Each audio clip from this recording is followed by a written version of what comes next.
Si cela avait été physique, je pense que mon cœur se serait arrêté, non pas par peur, mais par une joie si absurde, si intense, qu'il me semblait impossible de la contenir. Je me suis réveillé cette nuit-là à 23h55, précise, 5 minutes avant minuit.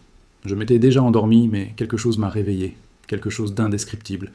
C'était comme si l'éternité avait envahi ma chambre. Je savais que ce n'était pas un rêve comme les autres. J'avais eu de nombreuses visions, mais celle-là m'avait bouleversé. Et je savais que je devais la raconter. Car si vous m'écoutez maintenant, c'est que cet avertissement s'adresse aussi à vous. Je ne suis pas un prédicateur, je n'ai pas de chaîne, je ne suis pas là pour la gloire, mais je suis un serviteur. Et Dieu m'a montré des choses tout au long de ma vie que je ne peux plus garder pour moi. Ce matin-là, j'ai été envahi par une sorte de joie que le corps ne peut pas supporter. J'ai commencé à pleurer, mes mains tremblaient, mon cœur battait fort, ma tension artérielle a dépassé les 100 Hg. J'ai même cru mourir, mais je n'étais pas en train de mourir. On me rappelait que Jésus revient, on me rappelait que l'enlèvement n'est pas une idée, c'est une réalité imminente. Et le plus impressionnant, c'est que tout autour de moi, à ce moment-là, était doré. Ce n'était pas jaune, c'était or vivant, vibrant, j'ai vu le ciel s'ouvrir, j'ai senti mon corps s'élever, j'ai entendu des langues qui n'étaient pas de ce monde, et la seule chose que je pouvais faire était amour. Il n'y a pas eu d'autre réaction. C'est comme si tout ce que j'attendais depuis toujours était enfin arrivé. Et puis, je me suis réveillé. Et la phrase qui m'était restée en tête était « Pourquoi n'est-ce encore qu'un rêve ? Comment quelque chose d'aussi réel n'est-il pas encore arrivé ?» À partir de ce moment-là, je n'ai plus pu dormir. Je suis resté allongé là, pleurant, parlant à Dieu. J'ai enregistré un message pour mes frères en Christ. Les gens ont écouté et ont commencé à glorifier Dieu. Et puis j'ai compris, ce rêve n'était pas seulement pour moi. Il était pour l'Église. Il devait réveiller ceux qui dorment. C'était un rappel que le temps presse et que les lampes doivent être allumées, que la voix de l'archange est sur le point de retentir, et que ce qui nous attend n'est pas la peur, mais la gloire. Une gloire que le cœur humain ne peut supporter de ressentir dans la chair. Ce témoignage porte sur ce que j'ai vu, ce que j'ai ressenti, et ce que je sais qui va se produire. Nous ne pouvons plus prétendre être croyants. Nous ne pouvons plus vivre dans l'ignorance. Jésus revient. Et quand il viendra, tu n'auras pas le temps de courir dans ta chambre et de prier. Soit tu es prêt, soit tu restes. C'est pourquoi je suis ici. Pour vous dire de tout mon cœur ce que Dieu m'a montré. Et j'espère que vous l'écouterez aussi de tout votre cœur, car c'est peut-être la dernière fois qu'il vous avertit avant son retour. Cette nuit-là, tout semblait normal. J'avais prié comme d'habitude, lu la parole et me suis couché tôt. Il n'y avait rien d'extraordinaire dans l'air. Aucune sensation particulière, aucune émotion forte.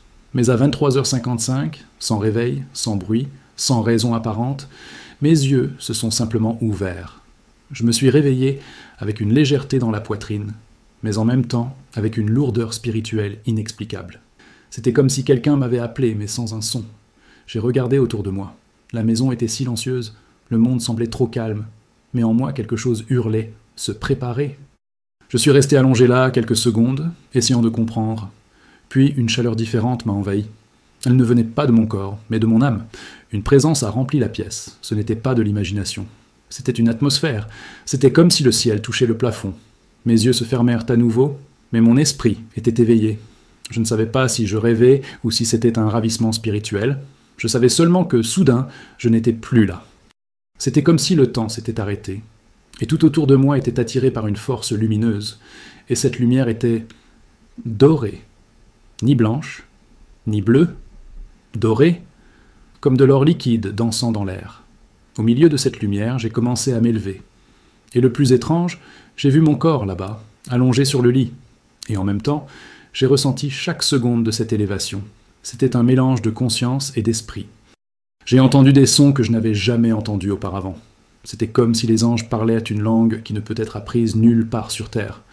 Et à cet instant, j'ai commencé à prier en langue. Les langues jaillissaient de moi avec un naturel inexplicable. C'était comme si j'étais complètement connecté au ciel, comme si l'éternité traversait mon corps, et j'ai su, Jésus était proche, tout près. La sensation était si forte que mon cœur s'est mis à battre la chamade. Je sentais mon sang monter, mes mains trembler. J'étais complètement éveillé par cette extase, et tout en moi hurlait « Il arrive, il arrive, il arrive !» À cet instant, je ne vis aucune foule, personne d'autre. Il n'y avait que moi, Dieu et une mer dorée de gloire.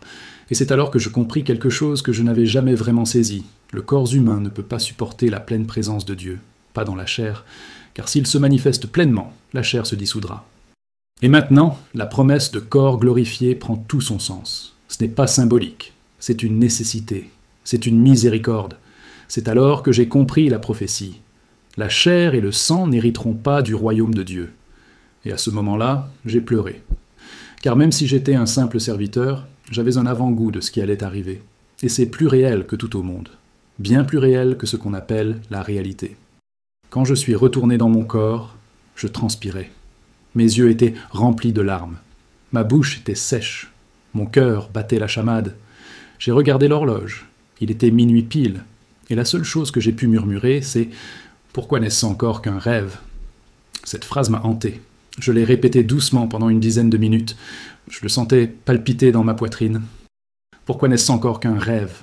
Comme si l'esprit lui-même voulait me rappeler que bientôt ce ne sera plus un rêve. Ce sera réel. Et ceux qui ne sont pas prêts le seront. Impossible d'ignorer une telle expérience. Soit tu te réveilles, soit tu te perds. Il n'y a plus de juste milieu.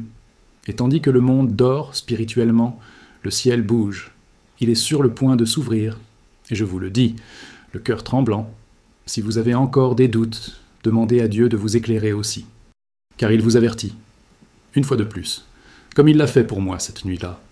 Quand j'ai refermé les yeux, après minuit, ce n'était pas pour dormir. Impossible. Mon corps était épuisé, mais mon esprit brûlait.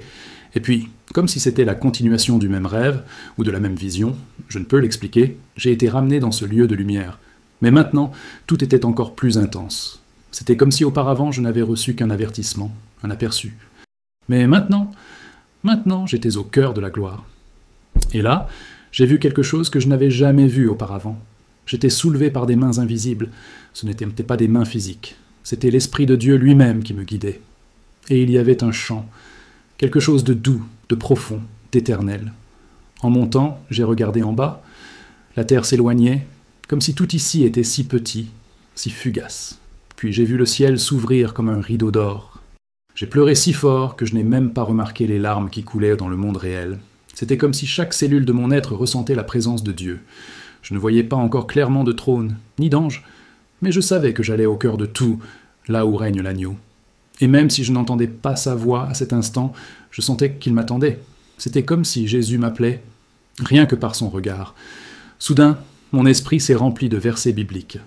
Sans que je les force, des mots comme « Il y a plusieurs demeures dans la maison de mon Père » et aussi « Et je vous prendrai avec moi, afin que là où je suis, vous y soyez aussi. » Je savais que c'était Jean 14, je ne pensais même pas à la Bible, mais c'était comme si l'Esprit lui-même me rappelait la promesse. Et j'ai compris, j'étais emmené pour voir ce qu'il avait promis, non pas de rester immobile, mais de témoigner, de raconter, d'avertir. Et là, au cœur de la gloire, j'ai compris, le temps presse. Et il y a encore des gens qui jouent avec la foi. Et là, au milieu de l'immensité, j'ai commencé à prier, mais pas comme je prie habituellement ici. C'était comme si les mots venaient directement du ciel à ma bouche. C'était des langues, des pleurs, de l'adoration. Je n'avais aucun contrôle. Je ne pouvais qu'adorer, adorer et adorer. Mon esprit savait ce qu'il fallait faire, et c'était comme si le ciel lui-même m'accompagnait. Il y avait une symphonie, un son sans égal sur terre. Aucun instrument ne pouvait égaler ce que j'entendais. C'était le son de l'éternité. Et en même temps, une paix si profonde qu'il me semblait que rien ne pourrait jamais m'atteindre. C'était comme être dans les bras de Dieu lui-même. Puis, au fond de moi, j'ai entendu comme un coup de tonnerre, mais sans peur. C'était comme une annonce, quelque chose de solennel. Et avec ce bruit, une impression si forte m'est venue au cœur que j'ai failli crier « La trompette est sur le point de sonner !» Et j'ai vu des foules se déplacer, des gens sortir de leur tombeau spirituel. Ce n'étaient pas des corps physiques, mais c'était comme si chaque âme était touchée par un dernier appel. C'était une émotion, un appel céleste, comme si le ciel rassemblait les siens. Et alors j'ai compris, l'enlèvement est plus proche qu'on ne l'imagine, bien plus encore. Quand mes yeux se sont rouverts, j'étais de retour dans ma chambre. Mais rien n'était plus pareil. La pièce était toujours imprégnée d'une paix surnaturelle. Je pouvais à peine bouger. Mes yeux étaient gonflés. L'oreiller était trempé d'avoir pleuré. Et la seule phrase qui me vint à l'esprit fut la même. Pourquoi n'est-ce encore qu'un rêve? Comment une chose aussi palpable n'a-t-elle pas encore pu se concrétiser? Et c'est là que j'ai compris, ce n'était pas qu'un rêve. C'était une convocation. C'était un avertissement. C'était la preuve de ce qui allait arriver. Et c'est pourquoi je suis là, à enregistrer, à raconter, à pleurer. Parce que si vous n'êtes pas prêt, vous le regretterez. Et je ne veux pas ça pour toi. Après ce petit matin, je n'arrivais plus à reprendre mes habitudes. Tout me semblait trop petit, trop bruyant, trop distrayant. Je regardais l'horloge, le ciel, ma maison, et j'avais l'impression que tout ici allait disparaître. C'est comme si j'étais de retour, mais avec une partie de mon cœur toujours là-haut. Même les bruits habituels du quotidien commençaient à me déranger. Les gens riaient bruyamment, parlaient de politique, de la météo, de football, et tout cela me semblait creux, comme si le monde tournait le dos à ce qui compte vraiment. Et en moi, l'esprit répétait « Parle, témoigne, alerte, ne garde pas ça pour toi ». Alors j'ai commencé à enregistrer. Ma voix tremblait, mon cœur battait encore fort. Mais je savais que ce témoignage devait être raconté. Même si c'était à une seule personne, si au moins une personne écoutait et le regrettait, cela en vaudrait la peine. Mais au fond de moi, je savais que ce n'était pas réservé à une seule personne. Dieu m'a fait sentir que des milliers de personnes avaient besoin de l'entendre. Ce n'était ni une belle vision, ni un rêve inspirant. C'était un avertissement urgent. Et je tremblais en parlant, car je savais que beaucoup regarderaient et l'ignoreraient. Et cela me faisait plus mal que tout. Savoir que des gens entendraient cette histoire et continueraient à vivre comme si Jésus ne revenait pas. Les jours suivants, j'ai reçu des messages. Des gens disaient avoir ressenti la même chose, des rêves similaires, des extases spirituelles, et chacun d'eux utilisait la même expression. C'était tellement réel que j'ai cru que j'y allais vraiment. Et j'ai compris que Dieu déverse des visions sur son peuple. Ce n'est pas une folie collective, c'est l'accomplissement des Écritures. Dans les derniers jours, je répandrai mon esprit sur toute chair. Et c'est exactement ce qui se passe. Seuls ceux qui ne veulent pas le voir ne le voient pas. Seuls ceux qui ne prient pas ne le ressentent pas. Et seuls ceux qui ne sont pas préparés sont encore spirituellement endormis. Mais celui qui veille a déjà entendu le son de la trompette dans l'esprit. À chaque témoignage reçu, mon cœur devenait plus craintif, car je voyais des frères qui avaient froid depuis des années dire « Je me suis réveillé en larmes, j'ai été touché comme jamais auparavant ». Ce n'est pas une émotion humaine, c'est le ciel qui fait trembler la terre, c'est l'esprit qui crie « Prépare-toi, Israël, à la rencontre de ton Dieu ». Et je me sentais petit face à tout cela. Un simple homme, utilisé pour annoncer quelque chose d'aussi grand.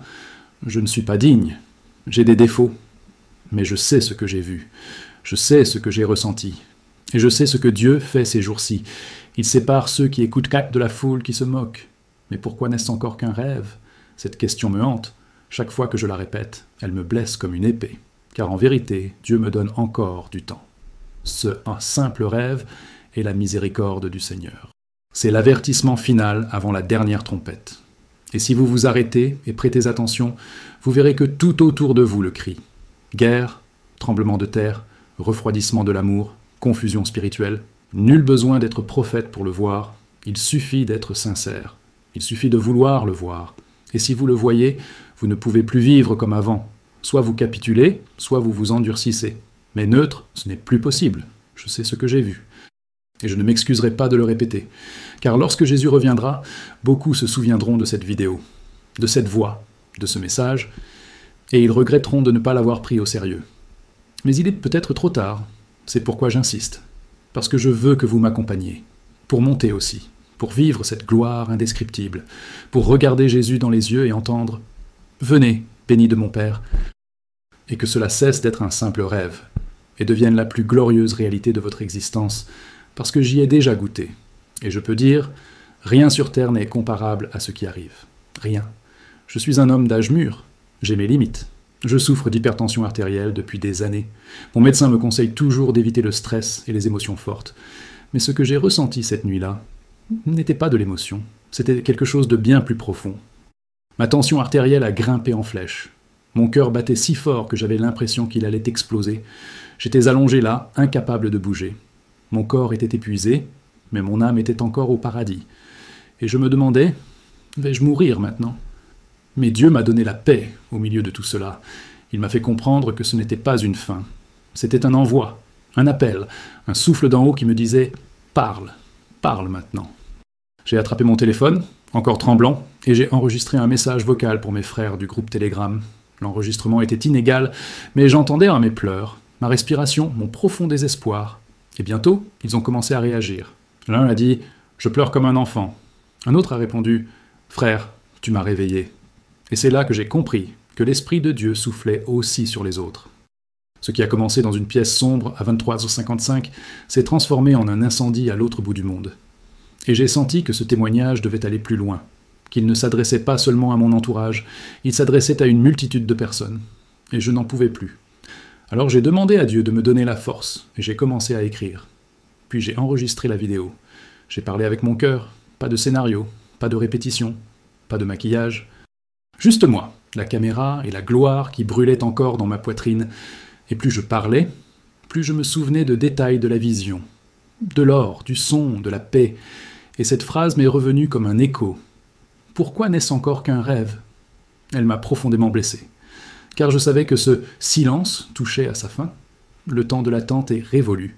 Et quand Jésus reviendra, il n'y aura plus de temps pour faire le point sur sa vie. Soit on est prêt, soit on verra les autres s'élever. Et cela, pour moi, est l'une des plus grandes terreurs spirituelles qui soit. Depuis, chaque fois que je prie, je ressens une urgence que je n'avais jamais ressentie auparavant. Je ne peux plus prier tièdement et sans conviction. Maintenant, je suis à genoux et je pleure. C'est le cri de quelqu'un qui comprend que le moment est venu, que chaque prière pourrait être la dernière. Et quand je lis la parole, j'ai l'impression que tout crie repentance, sainteté et préparation. C'est comme si la Bible entière était devenue un grand avertissement. Réveille-toi, Église. Et cela me brûle. Car je vois tant de gens occupés par des choses futiles, discussions doctrinales, ragots, vie confortable, et ils oublient que la trompette va sonner. Et quand elle sonne, on n'a plus de temps. Ce qui m'a frappé dans cette vision, c'est l'apesanteur. C'était comme si mon corps flottait sans effort.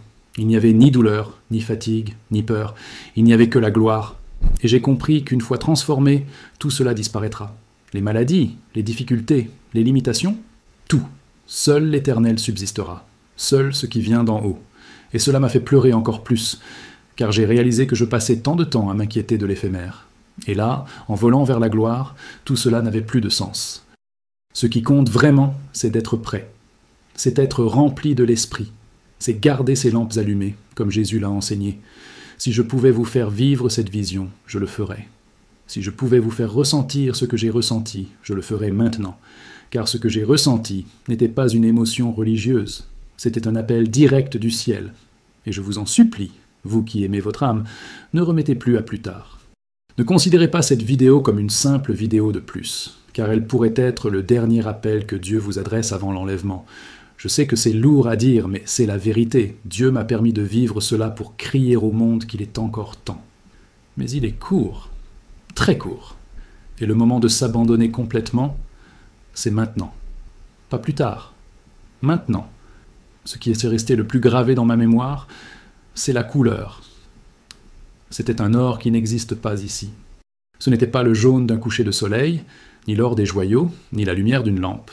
C'était quelque chose de vivant, comme si chaque particule de gloire avait sa propre lueur. Une lumière qui n'aveuglait pas, mais illuminait tout. Et elle semblait venir de l'intérieur, non de l'extérieur. J'ai regardé autour de moi, et je n'ai vu ni bâtiment, ni terre, personne, juste cette immensité dorée. Et au milieu de tout cela, une paix si forte qu'elle m'a fait oublier que j'avais jamais vécu en ce monde. C'est étrange à dire, mais là, je ne me souvenais même pas de ma douleur. Même pas mon nom. Seulement Jésus. Je ne peux expliquer comment mon esprit a su qu'il s'élevait. Il n'y avait ni vent, ni effort, ni gravité, mais je sentais le mouvement. Une ascension sereine, comme si des mains invisibles me portaient, et tandis que je m'élevais, je ne voulais plus faire demi-tour. Pour la première fois, je n'avais pas peur de la mort, car là-bas, il n'y avait pas de mort, seulement la vie qui jaillissait de chaque rayon de lumière. Je savais que j'allais vers l'agneau, je ne le voyais pas encore, mais je savais qu'il était là, comme lorsqu'on sent quelqu'un d'important arriver, et que tout autour de soi s'aligne pour l'accueillir. C'était ça, le ciel se préparait. Et le plus fort, tout là-bas me reconnaissait. C'était comme si cet endroit savait qui j'étais, comme s'il avait été créé pour moi, comme si chaque centimètre carré de ce ciel doré m'attendait depuis des années. Et je me sentais accepté. Non pas comme un pécheur, mais comme un fils, comme quelqu'un qui rentrait chez lui. Et cela m'a déchiré de l'intérieur, parce que j'avais passé tant d'années de ma vie à essayer de m'intégrer, dans des endroits où je n'avais jamais été accepté. Et là, en quelques secondes, j'ai compris que nous n'avions jamais été à notre place dans ce monde. Notre maison a toujours été le paradis, mais nous l'oublions. Peu de choses nous distraient, et nous en payons le prix fort. Tandis que je flottais, j'ai commencé à entendre un son. C'était de la musique, mais pas celle que nous connaissons. C'était des voix, des milliers, peut-être des millions, toutes en parfaite harmonie. Mais elles ne chantaient ni en portugais, ni en russe, ni dans aucune autre langue humaine. C'était une langue céleste. Et mon esprit comprit tout. C'était de la louange, de la pure louange, sans performance, sans instrument. Juste des voix, juste de la gloire, juste de l'abandon. Et là, flottant, je me mis à chanter. Ma bouche bougeait toute seule. La mélodie sortait de moi sans effort. Et pour la première fois, je me sentais complètement sainte. Non pas parce que j'étais parfaite, mais parce que j'étais en communion totale avec lui. À cet instant, je me suis souvenu du passage de l'Apocalypse qui dit « Des myriades de milliers, des myriades de myriades se prosternaient devant le trône. » Et j'ai compris que j'avais un aperçu de cette réalité, que cet or était le reflet de la présence de Dieu, et j'ai pensé « Seigneur, emmène-moi ». Mais ensuite, j'ai ressenti « Pas encore, ce n'est pas encore l'heure. Il faut que tu le dises. Il faut que tu avertisses. Car il y a des gens qui ont besoin d'entendre. » Et c'est à ce moment-là que j'ai commencé à descendre, lentement. L'or a commencé à pâlir, la musique s'est tue, et je suis retourné dans ma chambre. J'ai pleuré comme un enfant, et tout ce que j'ai pu dire, c'est « Pourquoi n'est-ce encore qu'un rêve ?» Depuis, tout a changé, ma façon de prier, ma façon de lire la Bible, mon regard sur les gens. Avant, je voyais des croyants et des non-croyants. Maintenant, je ne vois que deux choses, préparées ou non préparées. C'est comme si le ciel avait placé un sceau spirituel sur chaque personne. Et ce n'est pas une question de vêtements, ni de ministère, ni de position dans l'Église. C'est une question d'intimité, d'être rempli de l'Esprit, d'entendre la voix de Dieu au milieu du chaos. Et si je peux vous dire une seule chose, c'est celle-ci. Ne vous souciez pas de l'apparence. Préoccupez-vous de votre présence. Car lorsque la trompette sonnera, ce qui comptera, ce ne sera pas ce que vous aurez fait pour Dieu, mais ce que vous aurez fait pour lui, mais si tu le connaissais vraiment. Depuis ce jour, une chose est devenue claire pour moi. Celui qui est rempli de l'Esprit le sait. On sait quand Dieu parle. On sait quand il est présent. On sait quand quelque chose vient de lui. Et ce que j'ai vécu était réel. Ce n'était pas une chimère. Ce n'était pas une hallucination. C'était le Saint-Esprit qui témoignait à mon esprit que quelque chose de grand allait se produire. Et je sais que je ne suis pas le seul à ressentir cela. De nombreuses personnes, partout dans le monde, font des rêves similaires, des visions, des appels, des inquiétudes. C'est le ciel qui réveille les derniers qui peuvent encore s'éveiller, car, après le son de la trompette, il n'y aura plus de temps pour rêver, tout sera réalité. Les jours suivants, j'ai commencé à chercher davantage, à prier davantage, à jeûner davantage, et à chaque prière, je sentais la même atmosphère revenir, comme si le ciel avait laissé une porte entr'ouverte pour moi. Ce n'était pas le même ravissement, mais c'était un vestige de gloire, un parfum d'éternité, et je me suis mis à écrire, notant les détails, les versets qui me venaient à l'esprit, les mots que l'esprit insufflait. Et tout cela m'a conduit au même point, le repentir. Non pas un repentir d'avoir fait quelque chose de mal, mais un sentiment de brisement pour avoir vécu si longtemps distrait, pour avoir gaspillé des heures précieuses sur des choses sans poids éternel. J'ai commencé à me souvenir de gens, des visages qui avaient traversé ma vie, des gens que je n'avais jamais revus, des gens qui s'étaient détournés de Dieu. Et cela a commencé à me faire mal, car j'avais désormais un message urgent, et je savais que je ne pouvais pas le garder pour moi. C'était comme un feu dans mes os. Comme l'a dit le prophète, « Ta parole était dans mon cœur comme un feu ardent, enfermé dans mes os. » Et c'est là que j'ai compris, ce témoignage ne me concerne pas. Il s'agit de ce que Dieu veut faire dans la vie de chacun. Et même si je suis simple, même si je me sens limité, il a décidé d'utiliser ma voix, parce qu'il t'aime et qu'il t'appelle. L'une des choses les plus marquantes a été de réaliser que l'extase que j'ai vécue n'était pas un événement chaotique, comme dans les films. Il n'y avait ni précipitation, ni cri, ni désespoir. Tout était en ordre parfait. Tout était paisible. Et cela m'a appris quelque chose. Dieu n'œuvre pas au milieu de la confusion. Il vient chercher les siens au moment précis, de la manière exacte, avec une précision divine. Et le monde sera ensuite bouleversé. Mais pour ceux qui seront enlevés, ce sera comme traverser un voile fin, un souffle, un clin d'œil. Et j'ai compris que le moment venu, ceux qui seront prêts ressentiront ceci. Un doux appel, une paix irrésistible. La Bible n'a jamais eu autant de sens pour moi qu'aujourd'hui. Chaque verset semble crier des vérités que je lisais autrefois à la hâte. La parabole des 10 vierges n'a jamais été aussi réelle. 5 avaient de l'huile, 5 n'en avaient pas, et elles se sont toutes endormies. Ça me donne des frissons, parce qu'elles attendaient toutes. Elles avaient toutes des lampes, elles étaient toutes vierges, mais seules 5 étaient pleines. Et quand l'époux est arrivé, celles qui n'avaient pas d'huile sont restées. Et je vous demande, avez-vous votre lampe allumée? Parce que c'est le moment, c'est l'instant présent. Il n'y a pas de temps pour hésiter, il n'y a pas de temps pour être tiède. Le ciel distinguera ceux qui brillent de ceux qui passent. Dans cette vision, je n'ai pas vu le visage de Jésus, mais j'ai senti sa présence, comme un père qui prend son fils par la main et lui dit « Le temps arrive ». Et depuis, tout ce que je le fais avec cette voix au plus profond de mon âme. Le temps approche. Il approche. L'horloge du ciel tourne, et quand l'aiguille sonnera le bon moment, il n'y aura plus d'annonce. Ce sera soudain. Et c'est pourquoi je dois vous dire, si vous vous sentez loin, si vous ne vous sentez pas prêt, criez maintenant, pleurez maintenant, agenouillez-vous maintenant, car le même esprit qui m'a guidé cette nuit-là, c'est la même personne qui vous parle maintenant, là où vous êtes. Si vous ne l'avez jamais entendu, vous le saurez, et si vous l'avez entendu en esprit, vous savez de quoi je parle. Il y a un son qui n'est pas de ce monde, ce n'est ni grave ni aigu, on ne dirait pas un instrument. C'est comme une note éternelle, quelque chose qui vibre directement vers l'âme. Ce matin-là, alors que j'étais transporté dans ce rêve, ce son m'enveloppa. Je ne pouvais identifier d'où il venait. C'était comme s'il était partout. Et en même temps, il était intime.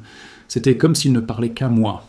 Et puis j'ai compris, c'était la trompette, pas physique, inaudible à l'oreille charnelle, mais présente, vivante. Et c'était un son qui disait « Le temps est venu ». Ce bruit m'a bouleversé. Je n'avais aucun contrôle sur mon corps. Mon cœur battait la chamade, mais ce n'était pas la peur. C'était la sensation d'être appelé, comme quand quelqu'un crie votre nom au fond d'une foule, et qu'on le reconnaît immédiatement. C'était ça, le ciel m'appelait par mon nom. Et dans cet appel, il n'exprimait aucun jugement, que de l'amour, que de la gloire, que la certitude que le temps terrestre touchait à sa fin. Et cela s'est gravé en moi d'une manière que je n'oublierai jamais, car je sais que lorsque la trompette sonnera vraiment, le sentiment sera 1000 fois plus intense, et seuls ceux dont l'esprit est éveillé le percevront.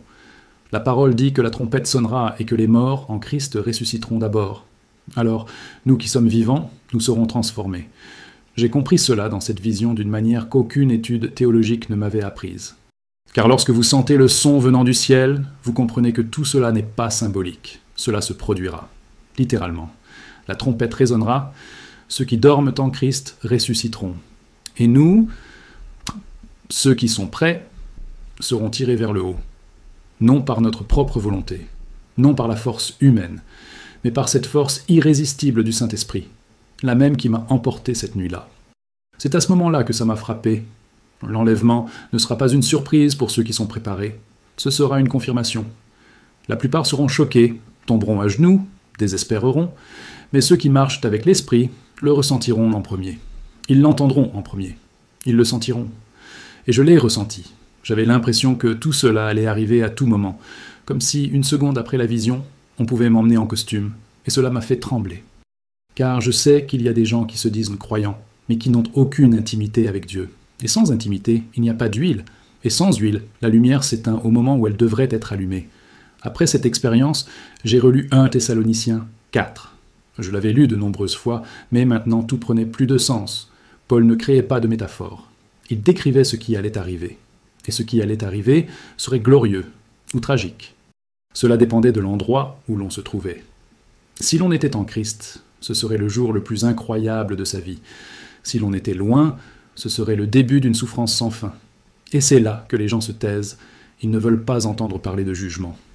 Mais il arrive, et ce son que j'ai entendu m'a fait comprendre que la porte de la grâce se refermait presque, et que ceux qui n'y sont pas encore entrés doivent courir, maintenant. Alors aujourd'hui, chaque fois que je prie en silence, j'entends ce son dans mon esprit, ni fort, ni continu, mais présent, comme un rappel, comme une alerte, comme un écho venu du ciel qui dit « c'est proche ». Et parfois, au milieu de la journée, quand tout semble normal, il revient, calme, profond. Et mon âme se tait, car je ne peux pas vivre comme si Jésus ne revenait pas. Je ne peux pas me projeter 10 ans à l'avance sans prendre en compte l'éternité. Le son de la trompette existe. Je l'ai entendu. Et je crois que si vous cherchez dans l'esprit, Dieu vous le fera entendre aussi. Mais la question est, serez-vous prêt lorsque retentira le son final ? Ce matin-là, au lever du soleil, tout semblait pareil. La rue faisait les mêmes bruits. Le ciel avait la même teinte. L'horloge marquait la même heure. Mais au fond de moi, plus rien n'était pareil. J'ai essayé de reprendre mes habitudes. Boire du café, utiliser mon téléphone, vaquer à mes occupations quotidiennes. Mais je n'y arrivais pas. C'était comme si j'avais vu la fin du film et que j'étais maintenant bloqué dans les minutes précédentes. Tout semblait perdre son sens. La précipitation, les exigences, les disputes. J'ai regardé le monde et je me suis dit « Ils ne savent pas ce qui va arriver ». Et j'avais mal au cœur, parce que maintenant, je savais. Et je ne pouvais plus vivre comme si je ne le savais pas. Ma femme m'a regardé et m'a demandé « Ça va ?» Et tout ce que j'ai pu dire, c'est « Je l'ai vu, je l'ai vu ». Elle me connaissait déjà, avait vécu d'autres moments spirituels puissants avec moi. Mais cette fois, c'était différent. Je n'ai pas pu retenir mes larmes. Mon cœur était comme s'il était encore là, au paradis. Elle s'est assise à côté de moi, a prié avec moi et a pleuré aussi. Parce que même elle ressentait le poids de ce matin-là. Ce n'était pas de la tristesse. C'était de la gloire. C'était de l'urgence. C'était le poids de l'éternité qui envahissait notre salon. Et j'ai réalisé que lorsque Dieu touche vraiment une vie, il ne laisse rien dans l'état. Il brise, reconstruit et laisse une trace. Une trace que même le temps ne peut effacer. J'ai passé toute la journée en silence, refusant de parler à qui que ce soit. Non pas par dépression, mais parce que je pensais que le moindre mot banal était inutile. Et quand j'ai regardé ma Bible, elle m'a semblé rayonner. Je l'ai prise et j'ai commencé à lire comme quelqu'un cherchant de l'eau dans le désert. Chaque verset semblait s'illuminer. Chaque chapitre était criant. Et tout me ramenait au même endroit. Il arrive. Il arrive. Non pas comme un avertissement lointain, mais comme une certitude vivante. Et j'ai compris que je ne pouvais plus le cacher. Ce silence, désormais, serait un péché, que le monde avait besoin d'entendre ce que je voyais. Car ce que je voyais était une dernière chance. J'ai demandé à Dieu de me guider. J'ai dit « Seigneur, si ce que j'ai vécu est vraiment un appel, confirme-le-moi. » Et à cet instant précis, mon téléphone a vibré. C'était un message d'un frère, à qui je n'avais pas parlé depuis des mois. Il écrivait « Dieu m'a envoyé te dire qu'il se servira de toi pour réveiller ceux qui dorment. » Je suis tombé à genoux. J'ai commencé à trembler. Et j'ai compris, il ne s'agissait plus de moi. Il s'agissait d'obéir, de me soumettre. Il s'agissait de parler haut et fort, même si on se moque, même si on m'ignore, car quand la trompette sonne, personne ne pourra dire qu'il n'a pas été prévenu, et j'en serai tenu responsable si j'ai gardé le silence. Et je refuse de porter ce sang sur mes mains. Ce soir-là même, j'ai commencé à enregistrer. J'ai enregistré avec le visage délavé, les yeux rouges et la voix brisée. Et chaque phrase que je prononçais semblait venir d'un lieu plus profond que moi. Il n'y avait pas de script, pas de montage, il n'y avait que la vérité, il n'y avait que le feu. Et pendant l'enregistrement, j'ai senti le même frisson me parcourir le corps, comme si l'esprit dictait chaque mot. Et au fond de moi, je savais que cette vidéo atteindrait quiconque avait besoin de l'entendre, même si ce n'était qu'un, même si personne ne comprenait, car il ne s'agissait pas de visualisation, il s'agissait d'obéissance. Et quand on obéit au ciel, la terre tourne. Depuis, je n'ai pas retrouvé mon état normal. Et je ne le souhaite pas. L'ancien moi est mort ce matin-là. L'homme qui dormait le 2 ne s'est pas réveillé le 3. Celui qui s'est levé de ce lit était marqué. Quelqu'un qui a vu l'éternité et qui ne peut plus vivre comme si tout était là. Alors, si vous entendez ma voix, je vous implore, ne reviens pas à la normale. N'attendez pas une autre vidéo, un autre culte, une nouvelle incitation. Le temps est venu, l'horloge du ciel tourne, et quand Jésus apparaîtra, il n'y aura plus d'excuses. Soit tu montes, soit tu restes, et je veux te retrouver là-haut. Pendant des années, j'ai été un serviteur fidèle. Je lisais la Bible, j'assistais aux offices et jeûnais. Mais malgré tout cela, quelque chose sommeillait encore en moi. C'était comme si je connaissais la structure de la foi, mais pas son feu. J'ai prêché, certes, mais je confesse. Il y avait des jours où tout devenait habituel. J'ai prié machinalement, j'ai chanté sans âme. J'étais debout, mais intérieurement, j'étais engourdi. Et c'est pourquoi Dieu m'a visité ainsi. Il savait que je l'aimais encore, mais que j'avais besoin d'un réveil puissant. Et il m'a secoué, non pas par des cris, mais par sa gloire, sa présence, avec cet enthousiasme qui a consumé toute tiédeur. Cette expérience m'a montré que l'huile dont parle la Bible ne se résume pas à la connaissance, aux rituels ou aux œuvres. C'est le Saint-Esprit vivant qui coule en nous à chaque instant, et plus que recevoir des dons, c'est être rempli. rempli jusqu'à déborder, tellement plein qu'il refusa de vivre un autre jour loin de la présence. Et c'est là la clé qui me manquait. Je faisais tout comme il fallait, mais sans intensité. Dieu ne veut pas seulement des serviteurs justes, il veut des intimes, il veut des adorateurs, il veut des gens qui l'entendent avant de le voir. Et là, ce matin-là, il m'a donné cette clé. La clé qui ouvre le ciel, la soif de lui. Dès lors, j'ai commencé à chercher comme jamais auparavant, à prier avec des larmes et non plus seulement avec des mots, à méditer en silence et non pas seulement avec de rapides lectures. Et j'ai commencé à comprendre que sa présence répond. Elle répond avec paix, avec guidance, avec crainte. Il a commencé à me parler même dans les plus petits détails, me corrigeant sur des points que j'avais jusque-là ignorés. Et c'est là que j'ai compris. Plus on s'approche de la lumière, plus on voit la saleté qui reste encore sur nous. Et loin de me condamner, cela m'a libéré, car la vraie sainteté n'est pas l'orgueil spirituel, c'est un repentir constant, c'est une dépendance quotidienne, c'est une soif insatiable. J'ai commencé à avoir des visions même éveillées. Pas comme dans un rêve, mais des flashs, de fortes impressions spirituelles. Je rêvais de gens, et ils venaient me voir. J'avais envie de prier pour quelqu'un, pour finalement découvrir qu'il était au bord de l'effondrement. Et tout cela m'a montré que l'extase commence de l'intérieur. Avant que nous nous élevions physiquement, Dieu veut élever notre esprit. Et quand il fait cela, vous ne serez plus jamais le même. Vous cesserez d'être distrait par les choses de ce monde. Vous comprendrez que vous n'avez plus de temps pour le ressentiment, l'envie ou la compétition. Vous n'avez que le temps de vous sanctifier, d'être prêt. J'ai aussi commencé à remarquer les attaques contre l'esprit, le corps, les émotions. Car lorsqu'on prend position, l'enfer s'enflamme. Mais le Saint-Esprit m'a fortifié. Chaque aube est devenue un autel. Chaque silence est devenu une clameur. Et là, j'ai découvert que c'est la routine des élus, les véritables. Ceux qui s'élèveront. Ils vivent dans la guerre, mais marchent en paix. Ils pleurent, mais ils ont une joie que le monde ne comprend pas. Ils renoncent, mais ils sont plus riches que beaucoup, car ils portent en eux ce qu'aucun argent ne peut acheter, la présence du Saint. Et c'est cela qui nous prépare, rien de plus. Alors, si vous sentez qu'il vous manque quelque chose, c'est peut-être ceci, l'huile, l'esprit, l'intimité. Ne vous contentez pas d'être un bon croyant. Cherchez à être un époux préparé, car Jésus ne vient pas en quête d'audience, il vient en quête de l'épouse, et seuls ceux qui sont revêtus de gloire, couverts de sang, remplis de l'esprit, montent. Je le dis avec crainte, avec respect, mais aussi avec urgence. C'est la dernière génération avant la touche finale, et ce n'est pas une exagération. C'est la Bible, c'est l'Esprit qui nous confirme, c'est le ciel qui nous avertit. Et s'il vous parle maintenant, ne vous endurcissez pas. Car la trompette que j'ai entendue va sonner. L'une des phrases qui est restée le plus gravée dans mon cœur après tout ce que j'ai vécu est celle de Jésus. Il nous faut faire les œuvres de celui qui m'a envoyé, pendant qu'il fait jour. La nuit approche, où personne ne peut travailler. Et après cette vision, j'ai compris ce que cela signifiait vraiment. Le temps d'agir est maintenant. Le temps de prêcher, de prier, de veiller, c'est aujourd'hui, parce que l'horloge du ciel s'accélère. La nuit arrive, et quand elle tombera, il n'y aura plus d'opportunité. Tout se fermera. Portes, promesses, appels. Ceux qui sont prêts se lèveront. Ceux qui ne le sont pas pleureront. Mais il sera trop tard. Je ne dis pas ça pour effrayer qui que ce soit. Je le dis parce que je l'ai ressenti, parce que je l'ai vu, parce que j'ai été submergé par quelque chose qui m'a fait comprendre que l'enlèvement n'est pas une histoire pour émouvoir les croyants. C'est un événement réel, littéral, et imminent. Je n'ai pas vu de date. Dieu ne m'a donné ni jour ni heure, mais il m'a montré l'urgence. Il m'a montré que nous sommes dans les dernières minutes de la journée. Et cela m'a brûlé le cœur comme jamais auparavant, car je sais qu'il existe beaucoup de gens bons, honnêtes et religieux, mais vides, sans huile, sans feu, sans esprit. Et ces gens seront surpris. Et c'est le plus grand poids que j'ai porté depuis cette aube.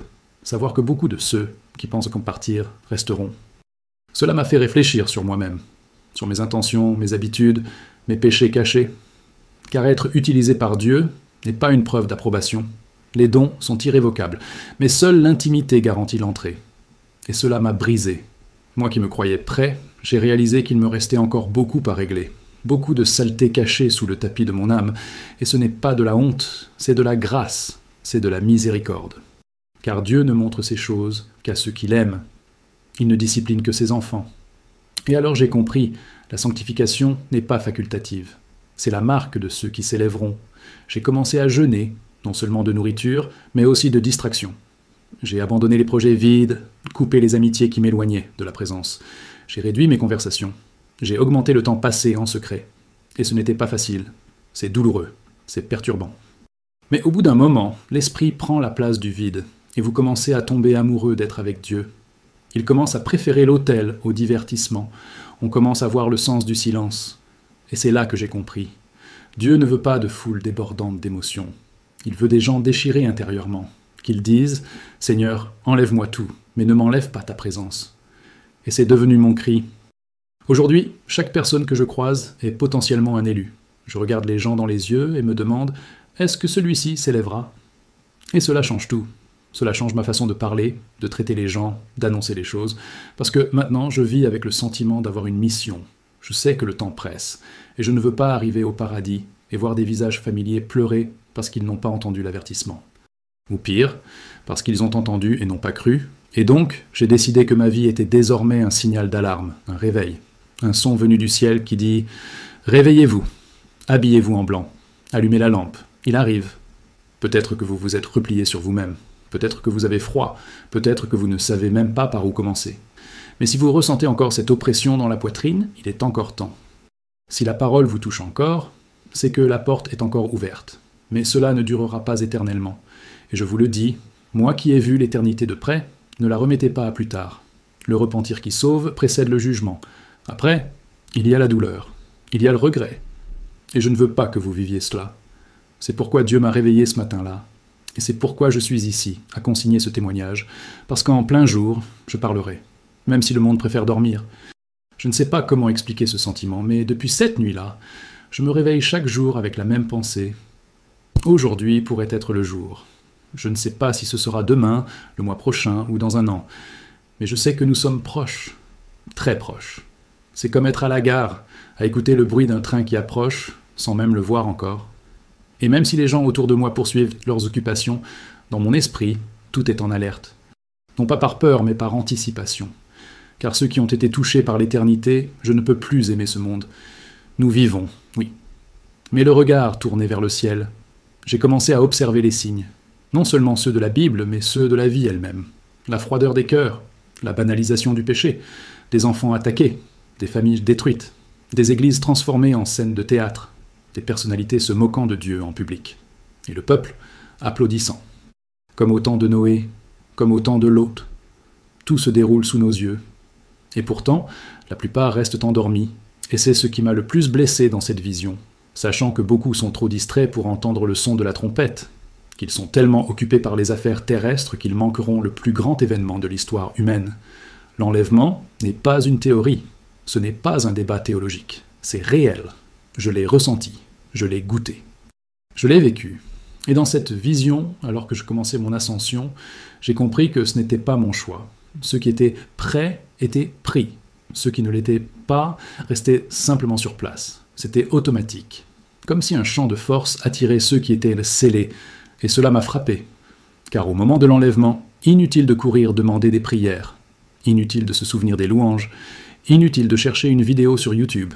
La porte se fermera. Et seuls ceux qui seront rassasiés, ceux qui auront de l'huile véritable seront enlevés. Les autres resteront les yeux rivés au ciel. Et ce qui me brise le cœur, c'est d'imaginer les larmes qui couleront plus tard. Les églises vides, les bancs abandonnés. La douleur de ceux qui savaient, mais n'étaient pas préparés. Car oui, beaucoup de ceux qui sont en chair aujourd'hui ne monteront pas. Beaucoup de ceux qui prêchent avec éloquence, mais vivent selon les apparences, resteront. Car Dieu voit le cœur. Il ne se laisse pas impressionner par une veste de costume ou un microphone.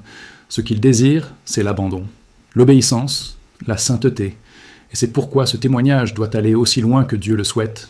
Car si une seule âme est ébranlée, si une seule lampe est rallumée, cela valait tout ce que j'ai vécu. Dans les jours qui ont suivi la vision, j'ai rêvé de gens qui pleurèrent de désespoir et disaient « Pourquoi n'ai-je pas écouté ?» Et cela me touche encore, car beaucoup pensent qu'ils auront une autre chance. Qu'après l'enlèvement viendra le temps des comptes. Mais la Bible dit que Dieu enverra un esprit de tromperie pour qu'ils croient au mensonge. Et cela me glace, car ceux qui rejettent la vérité maintenant ne pourront pas supporter la tromperie plus tard. Alors, si vous sentez encore l'appel de l'esprit, c'est parce qu'il est encore temps. Mais ce temps est compté, et quand il viendra, il ne vous préviendra pas. Il viendra, tout simplement. C'est pourquoi je prie chaque jour, demandant à Dieu de me garder vigilant, de me protéger de la tromperie, de la froideur et de la distraction. Car je sais que celui qui est prêt se lève, et celui qui ne l'est pas, peu importe sa connaissance de la Bible, peu importe la beauté de ses chants, il restera. C'est là le plus dur. Mais c'est la vérité. Et je préfère être fort maintenant que de voir mes proches pleurer plus tard. Je termine donc ce chapitre par une requête. Humiliez-vous, déchirez votre cœur, demandez pardon, recherchez la présence. Car le roi est ressuscité. La salle du banquet est en préparation. Et quand les cieux s'ouvriront, soit tu seras pris, soit tu resteras à regarder les autres monter. Tout ce que j'ai vécu, tout ce que je t'ai raconté jusqu'à présent, n'était pas destiné à t'émouvoir. C'était destiné à t'avertir, à te réveiller, à te secouer intérieurement. Car je sais qu'il y a des gens qui écoutent comme ceci en ce moment, les larmes aux yeux, le cœur brisé. Et si tu ressens ça, c'est parce que l'Esprit de Dieu est là avec vous, maintenant. Vous n'entendez pas cela par hasard. Ce message a traversé les continents, les plateformes et les algorithmes pour atteindre votre âme. Car Dieu est pressé. Le ciel vous appelle. Et je suis la voix qu'il a choisie pour répéter ce qu'il dit depuis des siècles. J'arrive sans tarder. Je ne suis qu'un homme, simple, avec des défauts, avec des limites. Mais ce jour-là, ce matin-là, Dieu m'a arraché au naturel et m'a emmené voir l'Éternel. Et je ne serai plus jamais le même. Car ce que j'ai vu est incomparable. Ce que j'ai ressenti ne peut être reproduit en studio. Ce que j'ai vécu est inimitable. Et c'est pourquoi je ne peux plus me taire. Si je me tais, je pêche.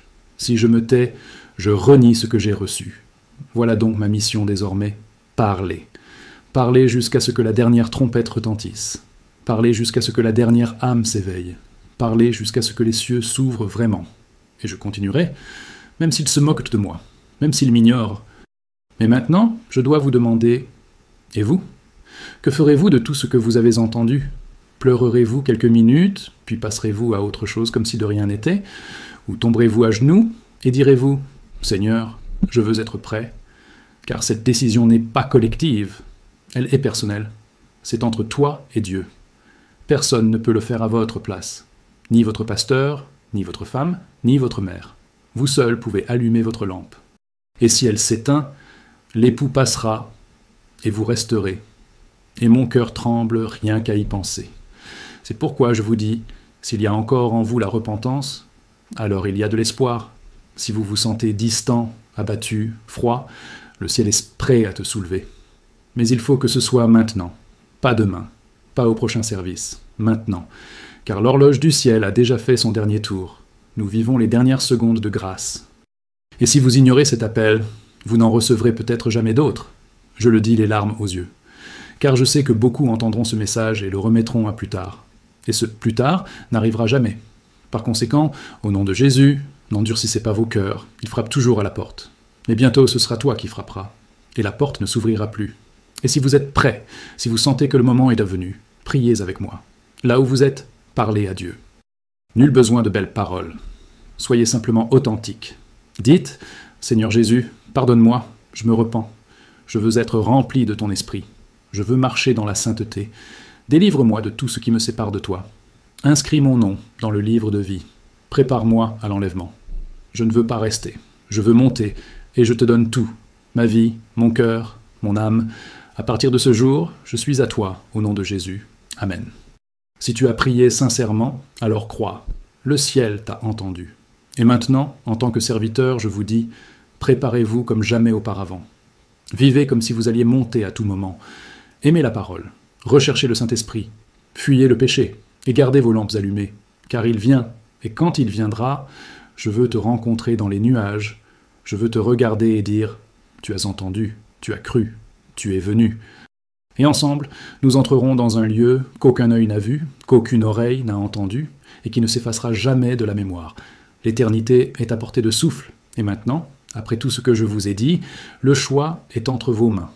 Que Dieu vous bénisse, et espérons que nous nous reverrons là-haut